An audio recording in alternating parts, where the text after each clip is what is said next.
होता अगर अखंड भारत कभी टूटा ही नहीं होता।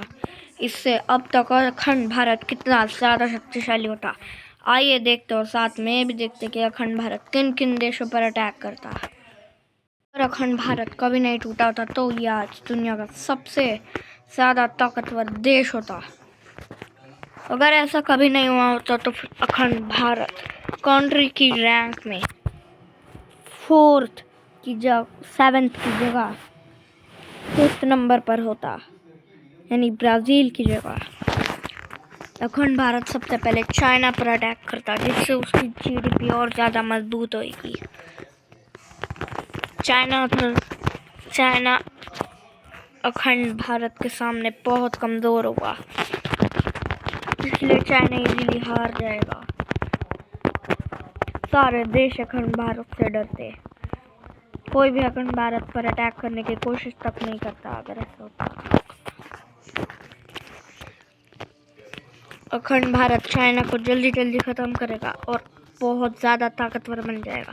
फिर अखंड भारत मंगोलिया को भी साथ में ख़त्म करेगा, जिससे अखंड भारत अपने सबसे अच्छे दोस्त USSR यानी सोवियत यूनियन यानी रशिया के पास आ जाएगा। और फिर अखंड भारत नॉर्थ कोरिया को भी ख़त्म कर देगा। अखंड भारत अब अपने कई दोस्तों के पास आ चुका है, जैसे Japan, south Korea, Taiwan, Philippines और रशिया। अखंड भारत चाइना को कैप्चर करने के बाद दुनिया का दूसरा सबसे ज़्यादा बड़ा देश होता। अखंड भारत सेंट्रल एशिया के देशों पर अटैक करता, जिससे अखंड भारत रशिया के साथ एक बहुत ज़्यादा बड़ा बॉर्डर शेयर करने लगता।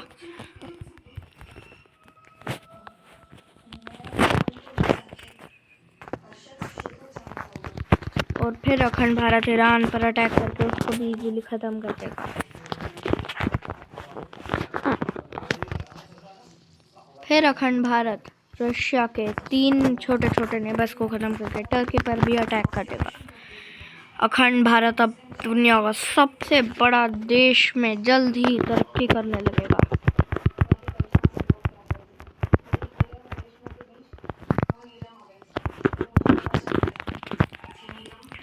अखंड भारत बहुत सारे देशों को ख़त्म करने के बाद आखिर में दुनिया का सबसे ज़्यादा बड़ा देश बन जाएगा, जो कि रशिया की जगह पर होगा। पर रशिया से बिल्कुल गुस्सा नहीं होगा, क्योंकि ये दोनों बेस्ट फ्रेंड्स एवर है।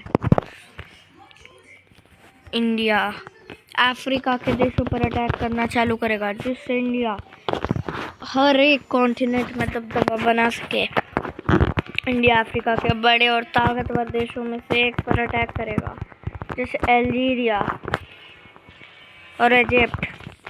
इनको ख़त्म करके इंडिया सारे देशों को डरा देगा अफ्रीका के, यहाँ तक कि वो टूनेशिया तक को भी नहीं छोड़ेगा।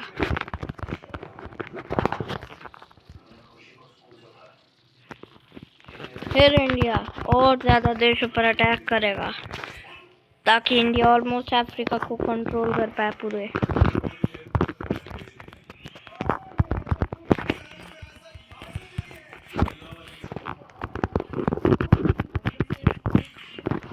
इंडिया पूरे के पूरे अफ्रीका को लेने के प्लान में अपनी आर्मी को बहुत ज़्यादा स्ट्रॉन्ग करेगा।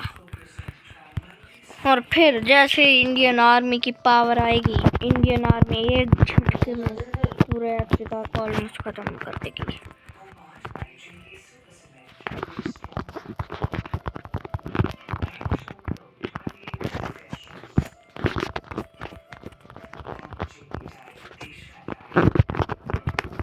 जिससे कि पूरा अफ्रीका को ख़त्म होकर अफ्रीका नाम का कोई कॉन्टिनेंट ही नहीं बचेगा।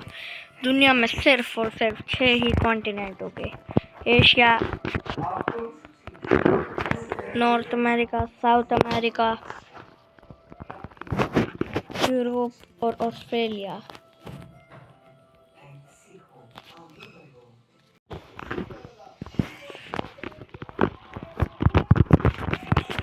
इंडिया पूरे एरिया को ख़त्म करके अमेरिका से 10 गुना ज़्यादा ताकतवर बन जाएगा। फिर इंडिया साउथ अफ्रीका मतलब साउथ अमेरिका की तरफ बढ़ेगा। साउथ अमेरिका इंडिया को देखते ही कांप जाएगा। पर इंडिया यहाँ ज़्यादा देशों को ख़त्म करने नहीं आया होगा। इंडिया सिर्फ चील, पेरू और कुछ और कोलंबिया जैसे छोटे देशों पर अटैक करने आया होगा, ताकि इंडिया ब्राज़ील और अर्जेंटीना के साथ में बॉर्डर बना पाए। इंडिया वेनेजुएला पर भी अटैक करेगा और उसके नेबर पर भी। इंडिया साउथ अमेरिका के लैंड में सिर्फ कुछ ही देशों को छोड़ेगा और फिर इंडिया बढ़ेगा नॉर्थ अमेरिका की तरफ, सारे छोटे आइलैंड को खत्म कर देगा। और ये अमेरिका के सबसे ज़्यादा क्लोजेस्ट देशों में से छोटे देशों को ख़त्म करके इंडिया मैक्सिको पर अटैक करेगा। मैक्सिको इतनी बड़ी पावर झेल ही नहीं पाएगा और हार जाएगा। फिर इंडिया नीचे से अमेरिका के ऊपर अटैक करना चालू कर देगा। अमेरिका अपनी आर्मी का इस्तेमाल करेगा पर ऐसा नहीं हो पाएगा।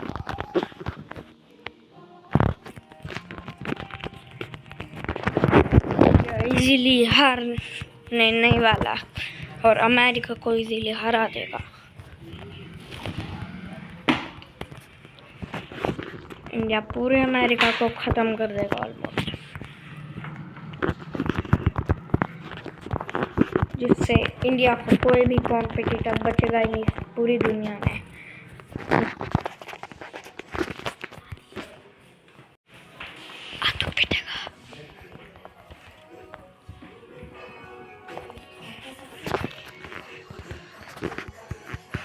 पर इंडिया को अमेरिका को ख़त्म करने में थोड़ा सा समय लगेगा, क्योंकि अमेरिका बहुत ज़्यादा ताकतवर है। पर इंडिया के सामने कुछ नहीं, पर इतना ज़्यादा बड़ा लैंड भी है उसके पास, इसलिए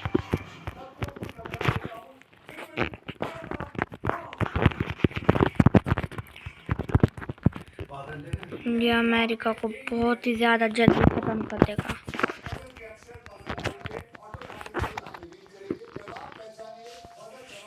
और इस तरह इंडिया अखंड भारत बनके पूरे वर्ल्ड में अपना दबदबा बनाए रखेगा और सबसे ज़्यादा ताकतवर कंट्री एवर बन जाएगा। और यहाँ तक कि वो कनाडा तक को भी साइड से अटैक करके